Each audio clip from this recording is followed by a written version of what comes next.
We're back once again, getting prepared for EG versus 100 Thieves. And as we hop into this one, Crumbs, I want to break down these rosters just a little bit. We do have a couple of names here that I want to talk about, some returning names that we've seen before here. Contracts and Ryoma, two names, one on each side of this series here. Returning players that we've seen before, people that have been in and out of the LCS. And I'm curious to see how these two names are going to be able to come into Academy this year and kind of lead their teams and lead these newer players that we see on both sides. Funny that we see Contracts here against his former team in 100 Thieves, but I think that he's going to have a good game. He tends to do fairly well in Academy, at least in the early game. He was 4-0 on Pantheon in his last game last week, but was unable to then transition that into a solid mid game. Lots of deaths. He's a very aggressive player. You usually think of him as someone like a Blabber. Back when Blabber was all about crazy kill participation, he just trade kills left, right, and center. Right now, not really the best way to play the game. Farming in the jungle and not dying seems to be more important than that, so I need to see him temper that aggression a little bit. And Kenvi is somewhat new to 100 Thieves. He was a top talent that they had from 100 Next, so I think he's going to pop off, and I like to see him combined with Ryoma. More than anything else, the fact that 100 Thieves opened up last year saying their commitment to Ryoma, their faith in him, didn't work out in the LCS, but they didn't kick him. They say, well, we still have faith in you, buddy. We're going to put you in Academy and see what you can do. I'm sure everything you said sounds fantastic. Everything's going great. I still have you muted on Discord here, so I'm going to believe that the audience heard everything you said as well. So seeing the camera reactions, it's all technical difficulties today, but we're going to be hopping into Champion Select very shortly here. And, these rosters are super exciting. I'm sure you went over them and how these two players are going to be interacting with their teammates. I'm super excited as well for these top lane matchups myself. Tony Top versus Tenacity. Tenacity kind of a returning name in the Academy scene as well. Tony Top coming up from Amateur recently. So again, kind of emphasizing those Amateur to Academy to LCS stories that we are seeing from some of these players as we're getting ready to hop into Champion Select in just a second here.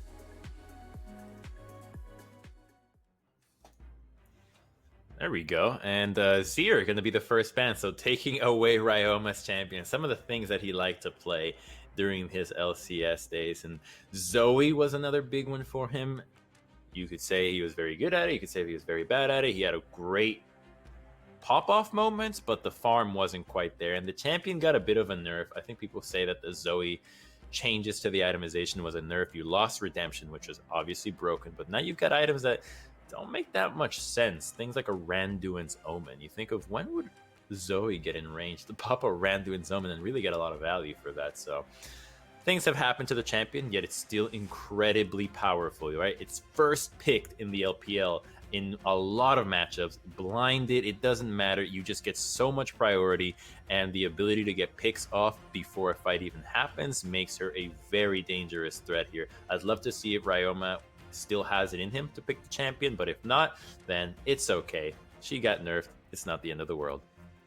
Yeah, Zoe's kind of one of those champions that when she shows up in the meta, she's super oppressive. Nobody really likes to play against her because of her ability to just 100 or 0 somebody from over a wall, and suddenly it's a lopsided team fight before you can even start to contest that objective.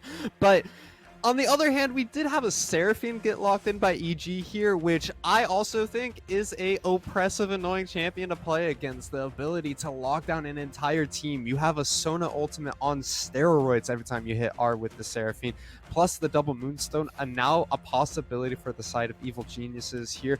Meanwhile, they're giving up some priority in the jungle. Udyr has been picked up by 100 Thieves, and the Senna. I am super excited for the Senna pick. I mentioned it at the top of the day. I want to see what 100 Thieves and Andy Benny are going to be able to do with this. The Senna and Udyr synergy works really well because you've got the bear running in front of you and the supporting AD from the back. So thus far, I like it. If you can get Udyr into the mix a bit better, I'd like that even more because against Seraphine's movement speed, it is going to be fairly difficult. And I am surprised to see EG's prioritization here on the Hecarim.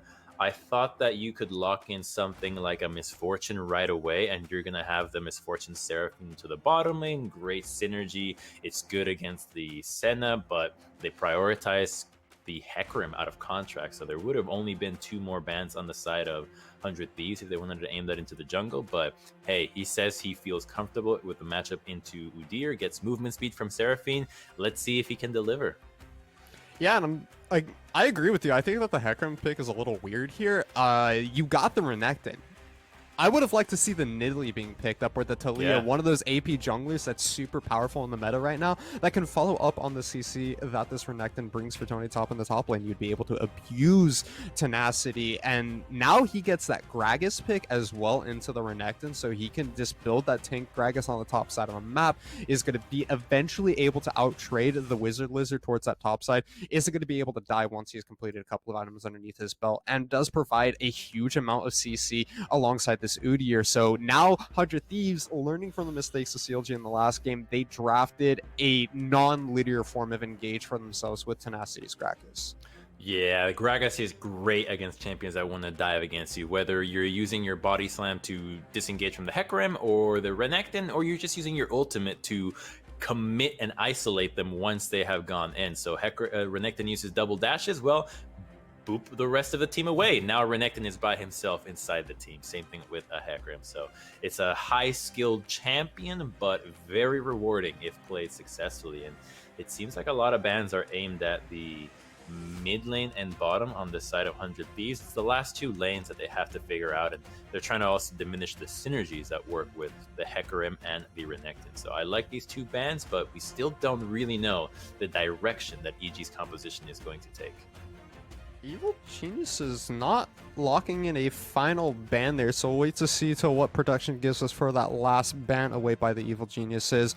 I would expect that it's going to be something like the Thresh. They did ban away the Tom Kench in order to take away some of that defensive stats for the Senna, the survivability. Instead, Rel will be locked in by 100 Thieves, so just another fantastic safety pick here in order to make sure that Andy Bendy is not getting completely 100-0'd.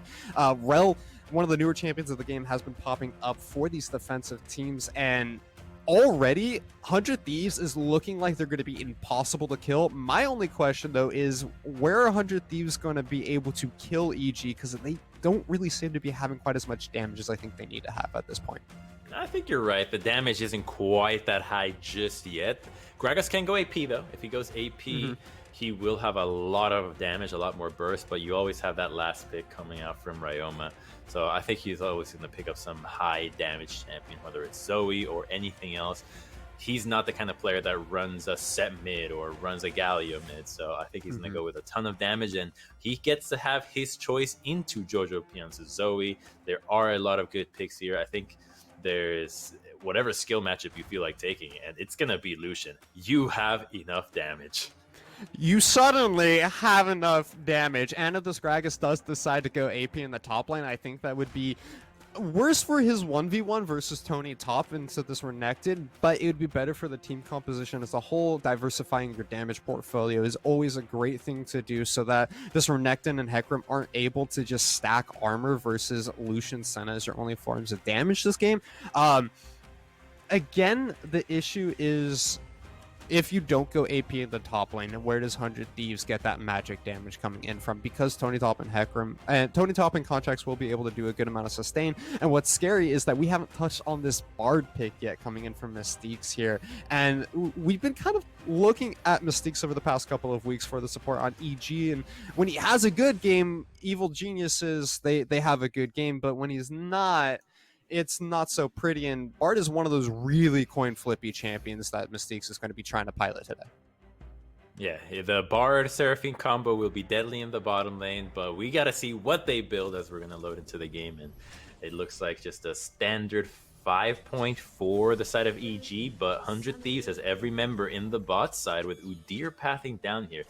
They might try something cheesy with the Rel, but the positioning of Bard and the ward from Seraphine means that they are very aware that these champions can hop over walls and get really creative. Even the Gragas can join in on the fun with his body slam. Look at all the pings, question marks coming out. They have been seen, they have been spotted. Everyone knows where the side of 100 Thieves is when they try and go for that. Nice. Pume even going to get his back canceled there.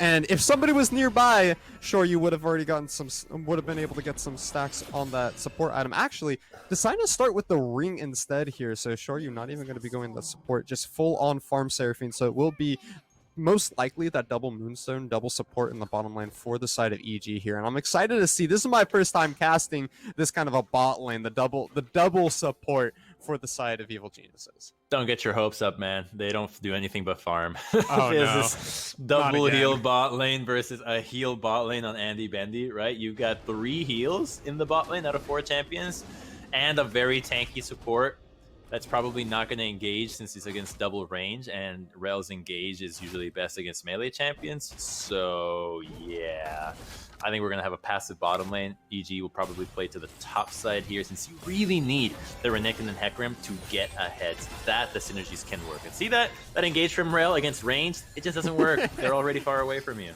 It just doesn't work. You can't jump onto somebody who can walk away very slowly from you. But it's not going to be the bottom lane that's the focus for either one of these teams here, I don't think. 100 Thieves definitely going to be wanting to look towards this middle lane. We were saying they needed to get some kind of damage carry for themselves, and putting Ryoma on this Lucian. He had a rough time in this matchup last week, but in their matchup last week, Ryoma got shut down pretty hard in the early game with his Lucian pick. So hopefully this time around, I want to see him play this matchup the way it's meant to be played, where you kind of just bully the Zoe around in the lane until you eventually just kill her, because she can't really do much into the dash forward into the sheer auto attack damage that Ryoma's going to have.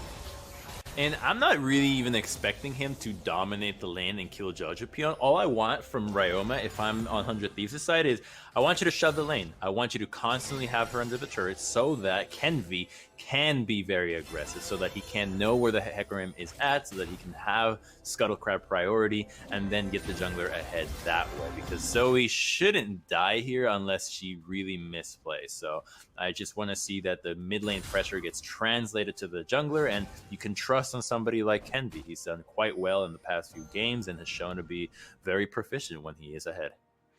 Yeah, and Udyr is one of those junglers that doesn't need to make ganks in the early game in order to be strong later on. Contracts, on the other hand, with this Hecarim, wants the hard farm till level 6, but once he has that Onslaught of Shadows, does want to start finding those ganks, creating pressure for his team. He decided to go the Conqueror build this game as well, not opting towards that phase rush. So he is looking for just sheer team fight survivability, wants to be there for his team, doesn't think he needs to be any kind of extra damage. Instead, helping out these Moonstone users in the bottom lane by providing even more heals for himself. Meanwhile, Pume trying to go forward, does find the knockup this time on a Mystique, who's dropping down extremely low. He's going to get rooted up a second time. Andy Betty stepping forward, and he's dropping down extremely low. This Bard is going to be able to walk away. Ignite doesn't quite finish them off.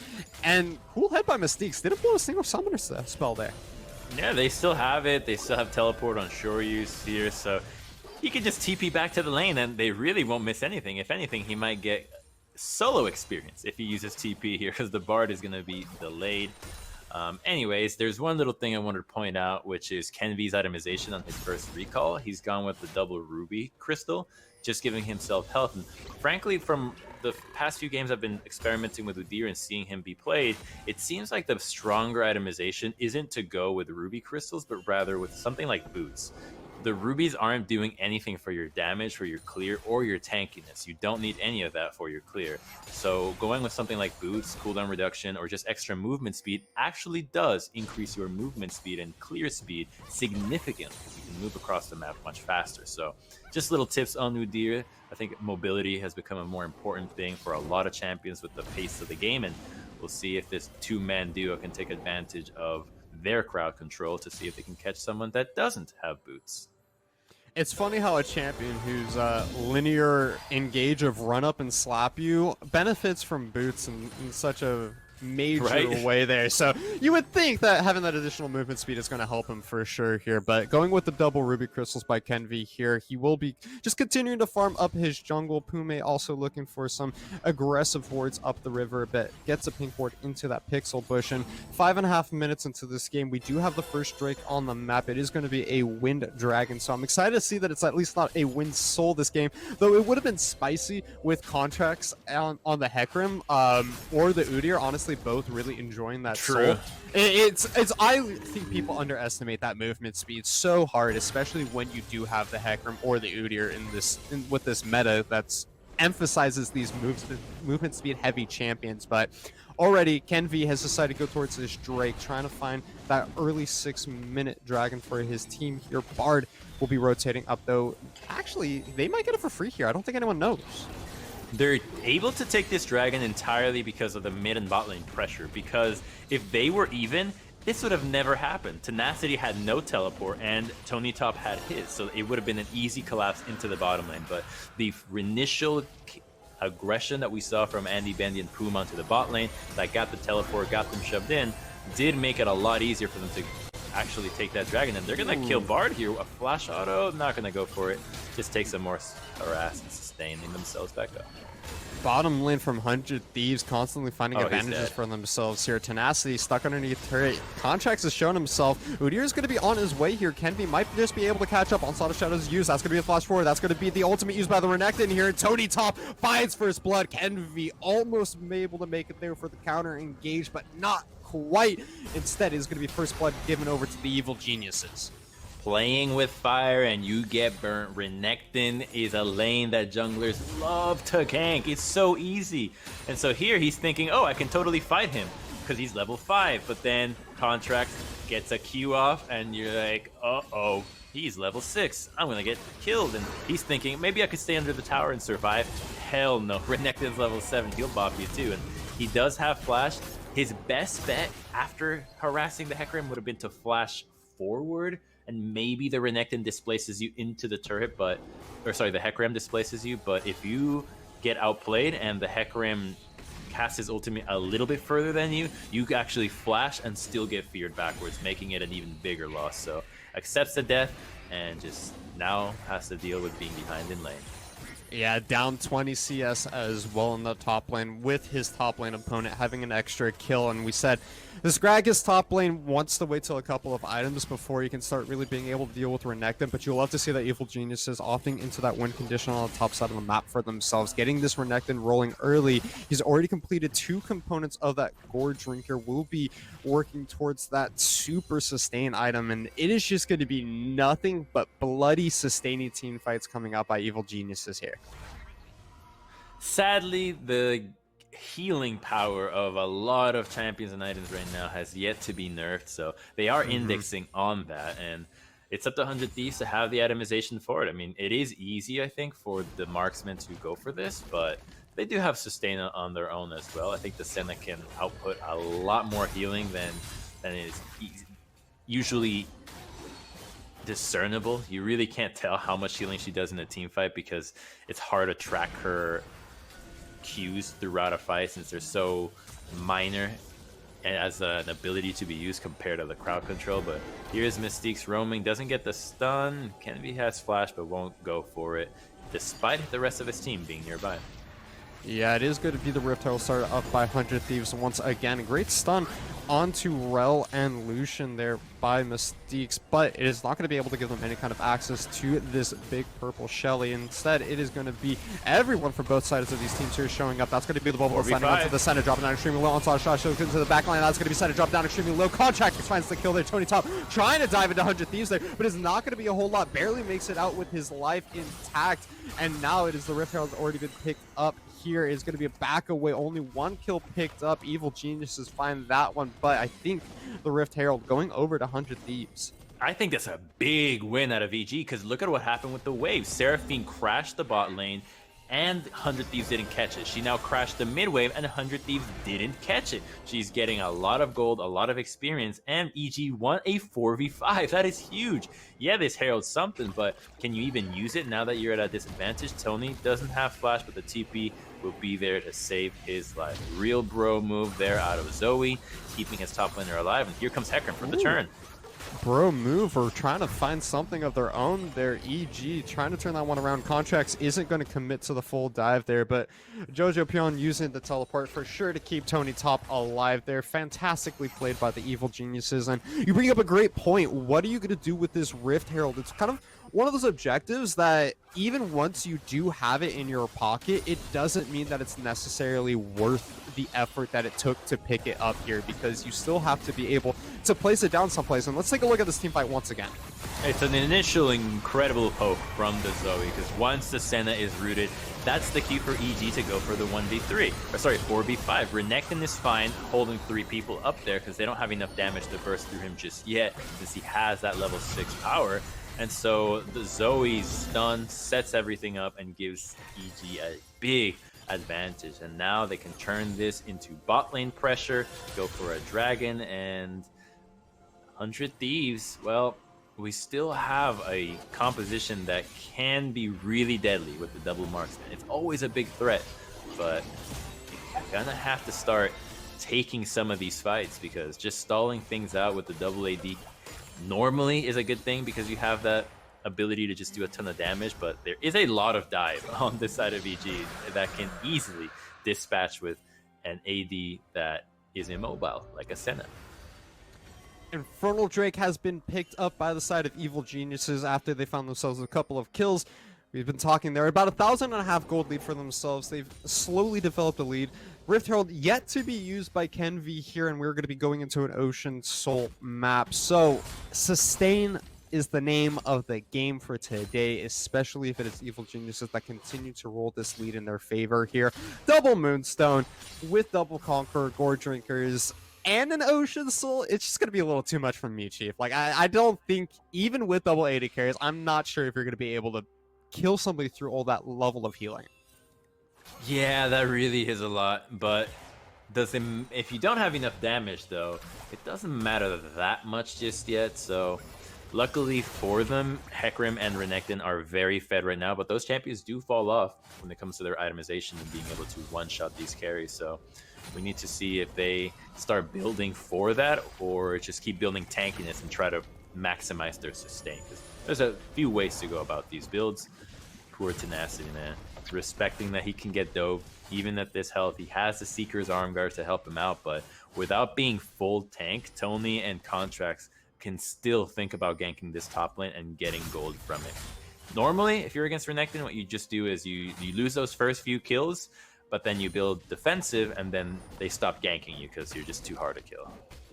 Yeah, and at this point, 100 Thieves are just hoping that they can keep this game at a slower pace for themselves. Picking up that first dragon was great for them to be able to prevent a 20-25 minute soul coming in here from Evil Geniuses, but they really need to wait for the double 80 carries to come online, and especially for this Udyr to be tanky here.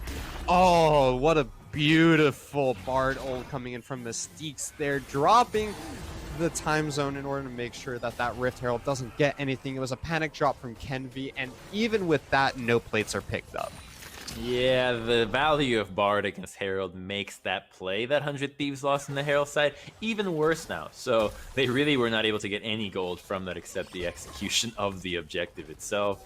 And that should give EG a lot of confidence that they've been able to stifle one of 100 Thieves' plans, but this lead needs to be ballooned. 100 Thieves is going to be happy from this position, so EG needs to put the pedal to the metal and look for an avenue to capitalize on 100 Thieves. I still think Renekton is the place that you have to keep visiting. He's just so strong right now, but how do you transition him into these dragon fights? Well, it starts with vision, it starts with teleports, and we don't have those just yet. So Bard and Contracts need to group up and set the vision up so that Tony can knock it down. We already do see Contracts on that top side of the map. A couple of wards from the side of 100 Thieves also disappearing on screen as we're talking about this vision control. So it's starting to look a little bit dark for Tenacity on this top side of the map. Hopefully, Contracts is going to be able to transition his top side clear into a top side gank here. But already, Kenvi is responding. He is on that top side of the map, and will be able to keep Tenacity at least feeling a little bit safer from any kind of dive there as he picks up his Krugs. So far, game has been pretty slow outside a couple of pickups here. Dragon will be spawning about in a minute and a half, and I'm super happy to announce that Andy Bendy has completed his Kraken Slayer, which means he will hopefully be working on that Rage Blade afterwards, and I would love to see that build we started talking about earlier today coming in from the Senna, that super scaling on-hit crit kind of build that Senna can build. Yeah, the build is huge, but again, I will hit it again, Icarus. Where are her stacks, though? Because it doesn't matter if you got that Rage Blade Kraken if you still are on your second or third range upgrade. If you're hitting 100 souls, 100 plus on that, now you're a big threat. And Tenacity is dead again. Is he? He uses the ultimate, he gets contracts away from himself. He's going to be able to use the flash. No, he already used it, and instead he's dropping down extremely low. The Sentinel ultimate comes in from across the map, and Overdrive buys him some time, but contracts will be able to finish that one off. Meanwhile, on the bottom side of the map, Mystiques gets jumped on. Pume doing so much damage there. Great dodge away from the Seraphine ultimate there by Andy Benny, but he quite be able to get on there. Kenvi, though, shows up. Udyr has arrived. Man Bear Pig comes in with the bear slap. One more flash. He goes into Phoenix stance, and it's going to be 2 kills in the bot lane for 100 Thieves. They find themselves an advantage just as Drake is about to spawn. Top lane does fall down there. Tenacity giving over his life and the turret, but 100 Thieves show up big. Classic cross-map action, and it starts with EG going for a play in here.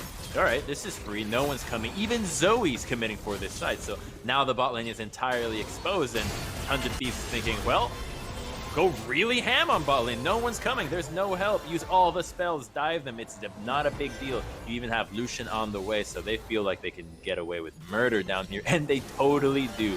Lucian shows up. They get another kill, burning the summoners. It doesn't matter. Just kill them quickly. And all we have to wonder is what happened in the top side. We just crashed the wave. So I think this is a positive trade for 100 Thieves. Despite losing that first turret, you're getting your bot lane ahead. You're setting Seraphine and Bard behind, and Gragas is always going to be useful. It's kind of like a Malphite in the champion. You can always chuck out that ultimate and win a fight despite being 0-10. Yeah, that ultimate, the explosive cast, does so much work for Tenacity. I just want to say, I love Kenvi for just running underneath turret with zero regard to turret shots in that fight. He just did not care. It was like, I want this Seraphine, so I'm going to run up and have this Seraphine. They're able to pick up the second Drake of this, or the third Drake of this game, and it's going to be the first Ocean Dragon picked up. Meanwhile, Rift Herald was secured by Evil Geniuses, dropped in the middle side of the map there. That will be breaking that mid lane outer turret, so the map's starting to open up just a little bit for the side of Evil Geniuses. And while that was a beneficial play for 100 Thieves that we saw on the bottom side of the map, it is still slightly in favor of EG, about 1,500 gold up here. But more importantly, it feels like they still just have a little bit more of a grasp on the map than 100 Thieves just quite yet. But as I say that, Kenvi trying to shut down the one source of strength for Evil Geniuses. He goes towards the top side of the map. A quick double dash by Tony Top, and he's going to be out safe. He is very safe against this. Udyr damage right now is not enough to burn through the Renekton. He kind of just ends up playing in these team fights as just a stun bot, just bear slapping anybody who comes in range of his own carries. And with the Ocean Soul as a win condition, both these teams really want that. It's going to be crazy obnoxious, Icarus. It doesn't matter if you have healing reduction. When you've got compositions that have healing as part of their identity, and then the Ocean Soul, yeah, that's so hard to deal with. Both of these teams really kind of relying on that natural healing in their kits on top of this Ocean Soul. So one Moonstone has been completed this game so far. Looks like Mystiques is most of the way there towards his. I'm expecting to see the completed Staff of Flowing Water shortly here for Shoryu once he's able to get enough CS for that for himself. But we are starting to get close towards that Baron spawn timer at about 40 seconds here. The big purple worm will be joining the Rift, and I don't think either one of these teams are really particularly interested in starting that objective up this early into the game. Not at all. We don't have the Azir Leandri's Anguish like we had last game, or a Kalista. We have double marksman with the Kraken Slayer, so that would be the only team that I think has a good chance at doing this. We've been sneaking it if they have the time to do it, or just a man advantage, and they're in the top side, so it'll only be 100 Thieves to do it, or if EG just get a complete team wipe, because without a marksman or a high DPS champion in the mid lane, this is not an objective that you go for easily. So EG will just keep vision on it and make sure that they continue to play towards other objectives. EG would be able to tank up Baron for quite a long time, but in terms of being able to kill it, they lack in that department. So it's not going to be an objective they plan on taking anytime soon. Instead, they want to continue to work towards these Moonstones and towards these Bruiser items, hopefully looking for a pick as the game continues, as everyone starts grouping up. That's going to be the R-Bard ultimate use on the Andy Bendy there. Great dodge away by Contracts in order to guarantee that he finds that kill. Onslaught of Shadows used as an escape route. Hecarim is out now as Tony Top that is teleported to this fight. He's going to be able able to jump on a Puma. The Rel, drop it down extremely low, is going to be able to dodge away for just 1 second, but it's Jojo Pion that is able to find that kill, and EG, they make a dive happen. All 5 members show up on the bottom side of the map. They're still going. No, Maybe still they going. can catch Kenvi. Kenvi showing up a little late to this one and a little too deep without your bottom lane there. He will be able to walk away from that one. Man Bear Pig can walk away and keep himself alive with all his movement speed and takiness, but it is 2 kills and a bottom lane turret picked up at the end of the day by Evil Geniuses. Great punish there, and it doesn't seem like 100 Thieves saw that Contracts had snuck into that blue side of the map. And frankly, when I see how the dive got executed, I'm wondering, could Andy Bandy have survived if he jumped into the Tempered Fate? I think that would have been the best chance. There is a chance that Hecarim's charge times out during that moment, and so you don't get displaced, you don't take that much damage, and buy time for the rest of the squad to get there. We'll see. Who knows? Something for just food for thought for the AD carry, because in those high tense moments, you really have just a split second to make the decision, and one can be life, the other one is death, and you'll only really find out when you review it after. Yeah, I mean, he may have saved himself from Contracts, but Tony Top with the teleport may have finished him off, but Rel might have been there. It's all a disaster, but topside, we do have Kenvi trying to make the dive happen. Contracts is the one getting dove this time around. Udyr has managed to keep himself alive just for now. The Bard ultimately coming in order to buy some time for the rest of his team. The 100 Thieves are all standing there. They're all prepared. Jojo Pion has used Zanya as a second golden state for himself, but it's not going to be enough as the Zoe and the Bard have been picked up. Now it is just the Seraphine underneath turret. No ultimate available. GG. She does find one. Tenacity unfortunately falls down to the Seraphine there, but it is a 4 for 100 Thieves. They say, we saw your dive and we raise you one better, as they come out with a bigger kill lead and a turret for themselves. Giant move out of them. They saw that they had a big fight ahead of themselves, because guess what? There's no Renekton. Renekton was in the mid lane, no teleport either. So once again, they're like, juice everything. We're not going to lose this fight. It's impossible for us to lose it. There's no damage here. When the Hecarim is gone, the rest of the champions are burst or sustained. There's no way they were going to lose it. And now they can go to the Dragon and take this objective real comfortably, because the ADs on their side are so damn fed. Seraphine is not here. EG, you're taking a 4v5. Ooh, that's going to be the smite secured by Kenvi, and it is going to be the Rel dropping down extremely low. Tony Top trying to get into the backline. Realma dropping down extremely low. Are they going to be able to find this Lucian? No, the flash has already been committed. Lucian has stayed alive for now, and that means his Renekton is out of abilities. He has to back away from this one. Contracts now trying to be the one to dive into the backline. Jojo Pion, though, will be able to finally finish off that Rel on the top side of that fight, and it's just going to get backed away from the rest of EG. Bard using the tunnel as well there, and this one's kind of winding down, but Dragon secured by the 100 Thieves. I mean, you can take a 4v5 when you have Renekton there, is what we've quickly learned. Tony is so freaking fed and nobody can deal with him. There's only a single item of healing reduction now with the execution. There's the Morelos got picked up, sorry, Oblivion by Tenacity, but that's about it, and they're not dealing with him too well with the Sterex and Gordreaker. He's just crazy fed. But first, when I look at the play that got Contract dove, he's holding this turret down, but Renekton isn't here.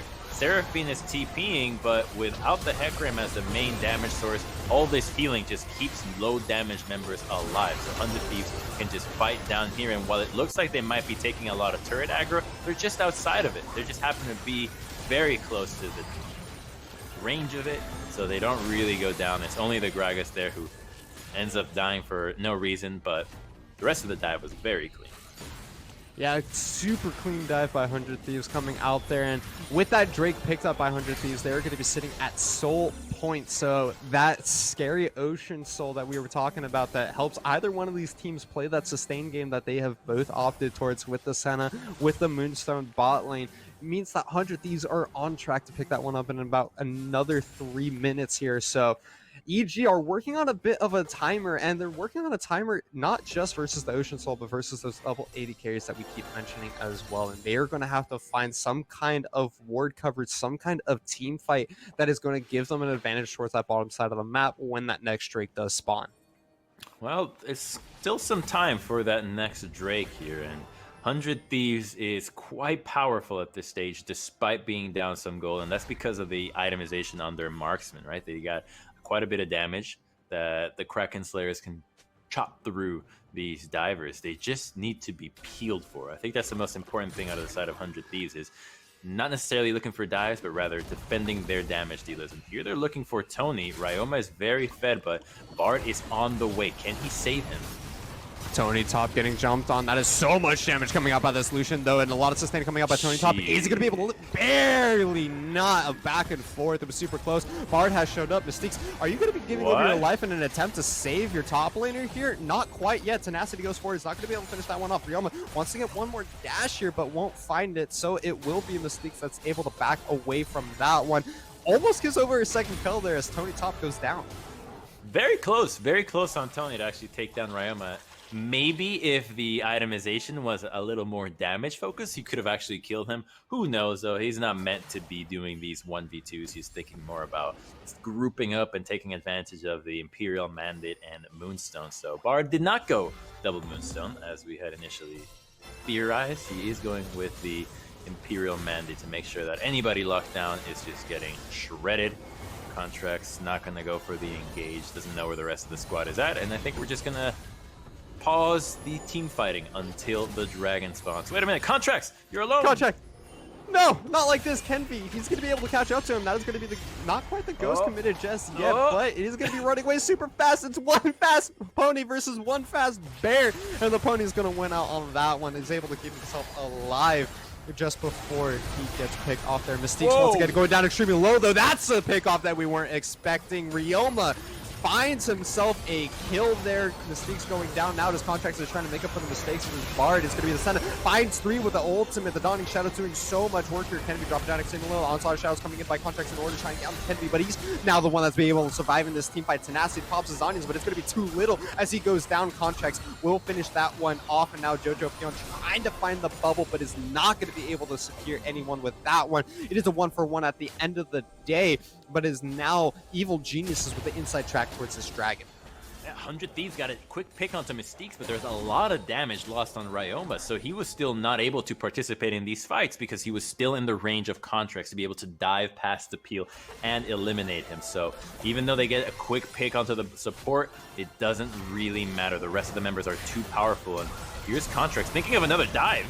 Thinking of another dive, but Tony Top is here this time around in order to help out. Contracts does not have the Onslaught of Shadows, and he goes down. Ryoma with the Colon coming back up there. Tony Top now a little too deep for his britches as he gets the double dash to safety there. Seraphine also playing zone control. A teleport is coming out by Tenacity here. Is it going to be 100 Thieves trying to continue this one? Does not seem like it. Tenacity, he's still going. He's still following up. Is there going to be anyone to follow there? That's going to be the barrel. Jojo Pion gets pushed back. Tony Top is going to be going in to try and buy some time for the rest of his team. Zanyas once again by Tenacity in order to buy time for himself here, and it's just Zanyas is across the map. Everyone is trying to back away. Nobody is trying to engage here, but finally somebody goes down. Jojo Pion is picked off, and Mystiques is short to follow. Kenvi and the side of 100 Thieves are going to be the ones that can finally make their way onto this dragon here. It is a back and forth old game, but Ocean Soul will be secured by the Thieves.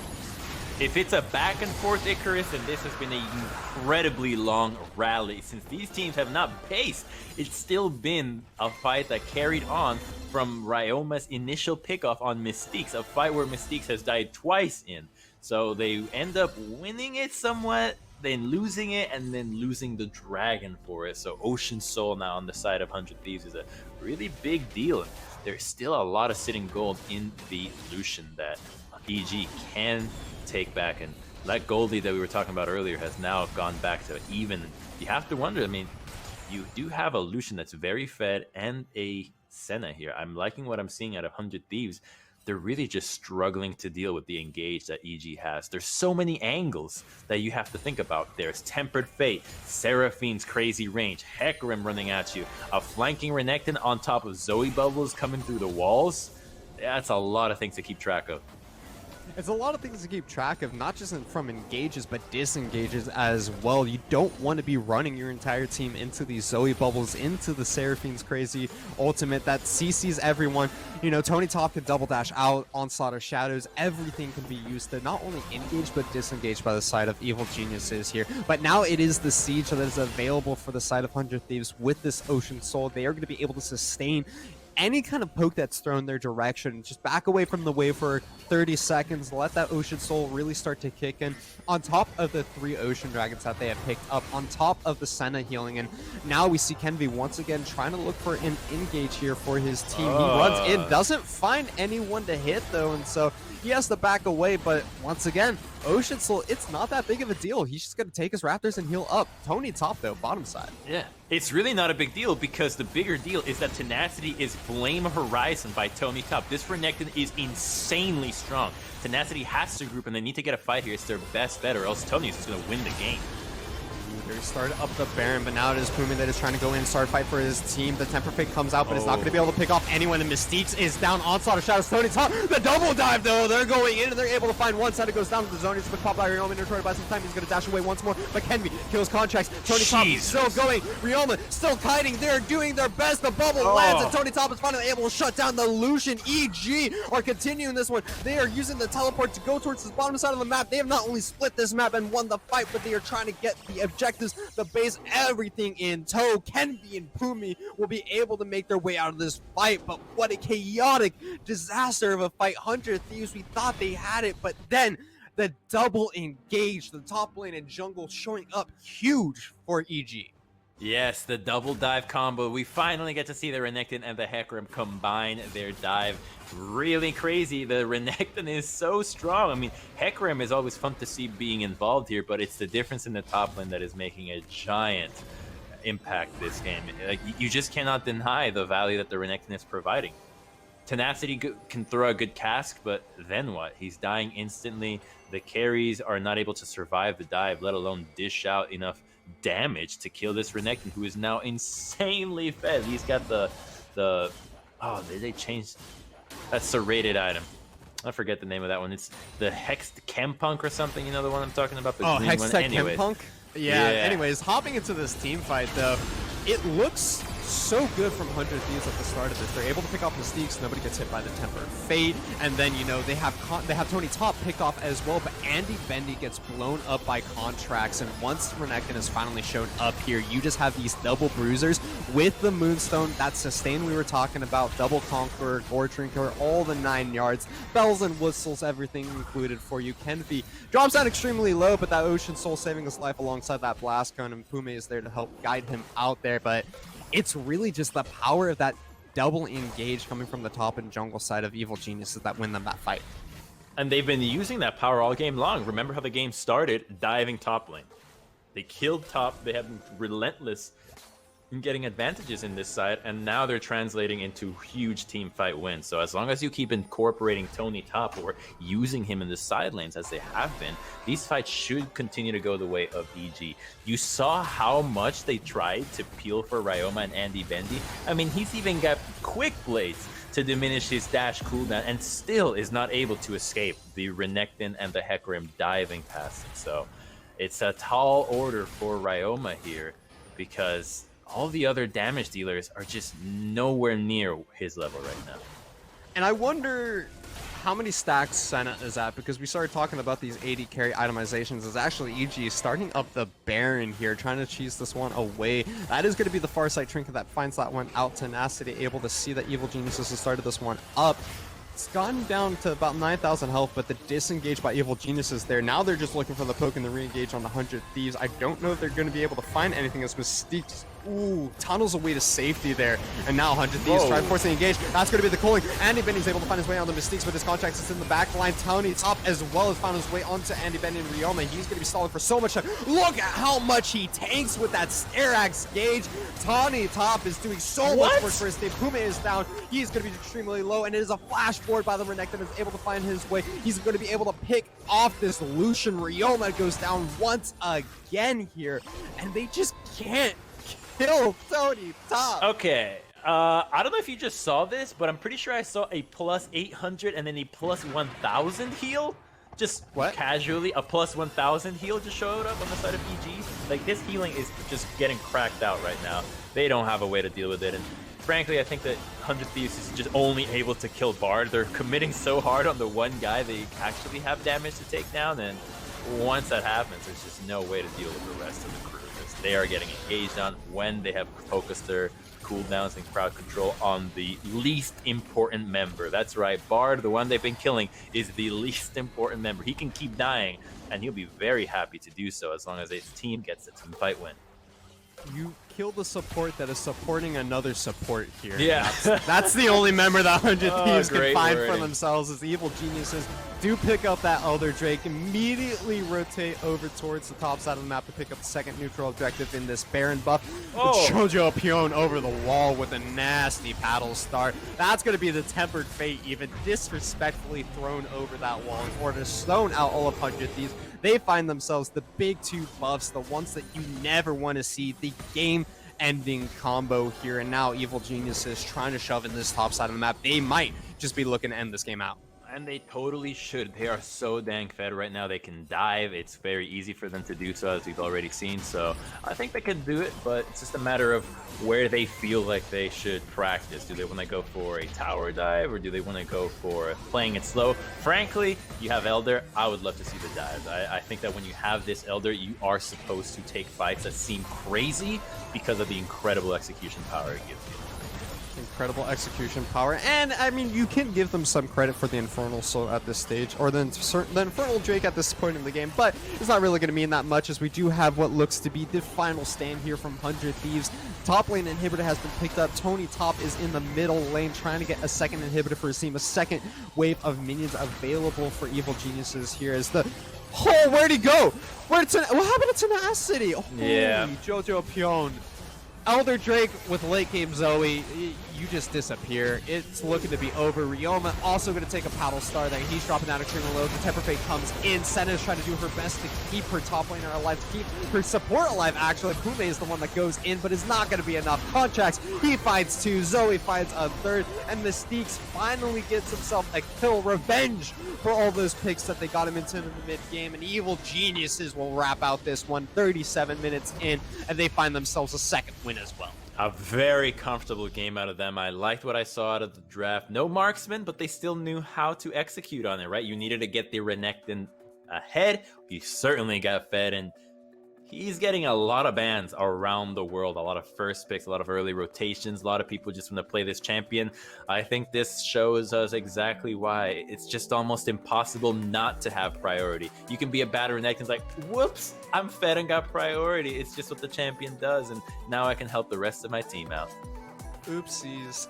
Got meta top laner and won the game for it. They also got Seraphine in the bot lane, which now that I think about it, how they got Renekton and Seraphine, which are typically both red side bans, is a baffle to me. So Evil Geniuses kind of handed a couple of extremely strong picks of this current meta, and they were like, okay, if you want to give us this super gross healing combination, then we'll take it. Didn't matter if they didn't have the Nidalee, because contracts on that Hecarim making it work with those dives. I mean, he put in so much work, Tony Top and contracts, when they're able to get into the backline towards this later stages of the game, absolutely decimated the double ADC comp coming out from 100 Thieves. And that's what you love to see when you're doing these kinds of champions. You just want synergies that help what each champion is trying to do. Renekton is trying to dive, so is the Hecarim. Great. What have you added to it? You now have a Bard that can assist with that. You have a Seraphine that is fantastic for it. And then you have a Zoe who can also help you from the back, whether it's from a burst damage or even just getting a stun that initiates the entire fight. So all the pieces are helping each other out. And so when they group up, you really see a cohesive unit that is stronger than the sum of its parts. Yeah, I'd love to see those kind of poke into dive comps. You have the Zoe, as you said, is able to do a lot of the work there, and then allows for Tony Top and contracts in order to go in with these diving champions. And that's not to say that 100 Thieves didn't play this game well. It was another long game here, 37 minutes, as we mentioned, and that's because 100 Thieves had a pretty good holding on the early stages of this game. They had the Ocean Soul, after all. I mean, they were able to get a lot of objectives for themselves. It's just at some point they weren't able to keep their carries alive the same way that EG could. Yeah, the carries just could not defend themselves, and they did prioritize focusing the bottom lane well, but when the bottom lane is not a marksman, when they are Bard and Seraphine that can afford to go down a bunch of kills yet still do their job very well, it gets you get diminishing returns on what you're getting in the bottom lane compared to what EG got from shutting down Tenacity. Yeah, he had Cask and could wave clear, but there was no team fighting presence out of the Gragas when he was that far behind. Yeah, he did decide to go towards that AP Gragas build as well, which made that top lane just a little bit harder for Tenacity. He wasn't able to ever really hit that point where he could survive the dive of Contracts and Tony Top, which ultimately led to EG winning this game. But ladies and gentlemen, we are going to have an interview for you guys in just a couple of minutes here, so do not go anywhere. We're going to throw it over to a quick break as we get set up for an interview with one of the winning members of Evil Geniuses. We'll see you guys in just a few.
Welcome back, ladies and gentlemen, as we're going to be hopping into an interview in just a couple of minutes here. We have Mystiques, the support from Evil Geniuses, joining us, but it looks like he's just having a little bit of a mic issue at the moment. So while we have a couple of minutes here, we do want to just kind of give shout outs to Evil Geniuses on their win. Congratulations to them once again as he tries to get that figure out. And Crumbs, from yourself, who do you think was like really the star of that last series, and how do you see it?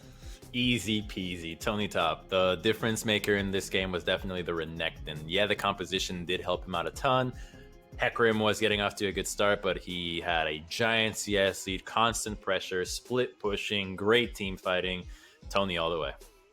Tony Top all the way, but Mystiques is here and ready to have an interview with us. So welcome, Mystiques, to the cast. How are you doing today? It was a bit of a rough one for you, getting picked off in the mid game a couple of times there, but you guys are able to come out with a win. How are you feeling after that game? Me personally, I feel ashamed of my performance with my favorite champion. Oh my no. goodness. But I mean, we also threw on the top lane a bit when Lucian got triple kill, and again the game went equal. But my performance was really terrible personally, and even more on my favorite champion, my best champion, I would say. Makes me sad, but my team actually played really good and carried me this game. Oh, that's okay. I mean, we all have those bad games, but I think you've still found a way to be very useful. And so I want to hear your thoughts about what this bottom lane was, because it felt like you were able to go behind and still be incredibly effective, whether it's through itemization or just the champion itself. Is this Moonstone meta, Imperial Mandate, like something that we should just be seeing a ton more of? Because I think I saw a plus 1,000 heal in a late game team fight. Is this like does this seem not like when you said you were ashamed, I thought you were ashamed not of the play, but rather that you were playing this kind of double healer? That is also we could be ashamed of. Seraphine feels just like a free win at the moment because the champion is just too busted personally, and you can just create 3 really good champions around the Seraphine, like Hyper Carry. I mean, we had 2 this game, Hecarim, Renekton, but it's just really obnoxious to face in the fight because the healing reduction item also don't feel like working too good for this. Maybe the Serpent Fang, the shield breaker thingy, would be good against Seraphine, but not a lot of champions can buy this.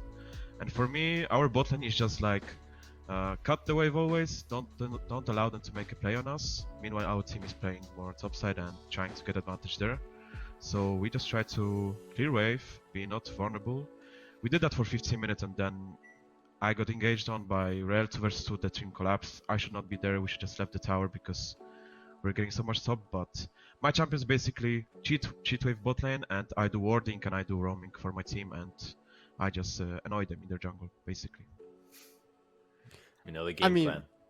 Yeah, and you got away with it for the most part. You were able to cancel out that Rift Herald during the middle of the game, prevent them from picking up any kind of advantage with that when they dropped it towards the mid lane. So huge props for that as well. I just kind of want to get your idea. With the state of the meta, you were saying that the Seraphine Bard bot lane is a kind of a free win. For the bottom side of the map, is there anything else that you guys are really prioritizing, or is it just this double healer that you guys think is the most free composition you can kind of run towards?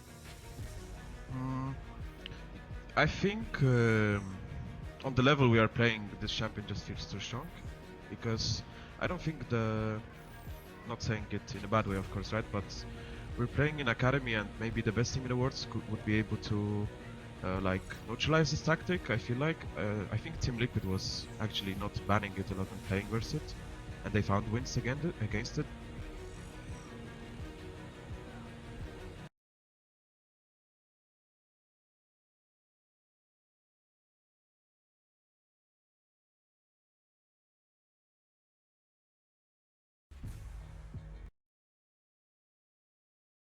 It's like, how have you been enjoying coming to NA here and playing on EG?